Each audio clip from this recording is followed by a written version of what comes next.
सुख एवं आनंद मनुष्य के भीतर ही निवास करते हैं, परंतु मनुष्य उसे स्त्री में, घर में और बाहरी सुख प्राप्ति के लिए ढूंढ रहा है। श्री कृष्ण कहते हैं कि भगवान उपासना केवल शरीर से ही नहीं बल्कि मन से भी करना चाहिए। ईश्वर का वंदन उन्हें प्रेम बंधन में बांधता है। मनुष्य की वासना ही उसके पुनः जन्म का कारण होती है। मनुष्य इंद्रियों के अधीन है, इसलिए उसके जीवन में विकार और परेशानियां आती है। मनुष्य के अंदर धैर्य, सदाचार, स्नेह और सेवा जैसे गुण सत्संग के बिना नहीं आते हैं।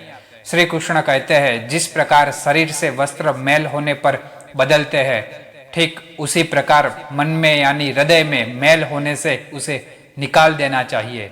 जवानी में जिसने ज्यादा पाप किए हैं उसे बुढ़ापे में नींद नहीं आती है, उसे वह पश्चाताप में बिताते हैं।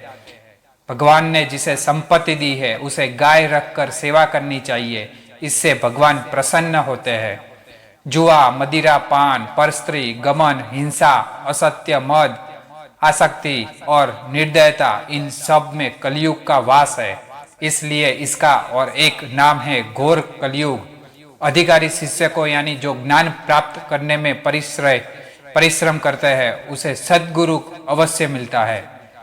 भगवान श्री कृष्ण कहते हैं कि मनुष्य को अपने हृदय को बार बार समझने की कोशिश करनी चाहिए। ईश्वर के सिवाय उसका कोई नहीं है। साथ ही यह विचार करना चाहिए कि उसका कोई नहीं है इस ब्रह्मांड में भी जो उसका साथ देगा। भोग में क्षणिक सुख प्राप्त होता है, साथ ही त्याग में स्थायी आनंद होता है।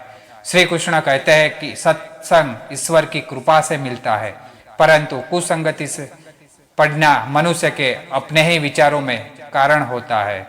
लोभ और माया पाप के माता पिता कहे जाते हैं, साथ ही लोभ पाप का बाप ही है। श्री कृष्ण कहते हैं कि स्त्री का धर्म है कि रोज तुलसी और पार्वती का पूजन करे, इससे उनकी सुख समृद्धि हमेशा बने रहते हैं।